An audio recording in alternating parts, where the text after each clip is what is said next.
స్వామి, ఆ రంగు బట్టలు వేసుకోకూడదు. ఎందుకని వేసుకోకూడదు స్వామి? తన భక్తులందరూ నల్లబట్టలే వేసుకుంటారని అయ్యప్ప శనీశ్వరుడికి మాటిచ్చాడు. శనేశ్వర, నా భక్తులు సంవత్సరానికి మండల కాలం నీ 7 ఏళ్ల పీడనలో అనుభవించు కష్టాలన్నీ అనుభవిస్తారు. నీకిష్టమైన రంగు నలుపు కదా.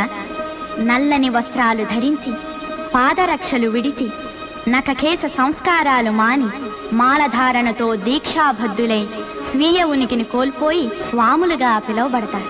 కఠోరమైన బ్రహ్మచర్య వ్రతాన్ని అవలంబించి స్వామియే శరణమయ్యప్ప అని శరణు ఘోష చేస్తూ అడవుల వెంబడి పాదచారులై నా దర్శనార్థం వస్తారు.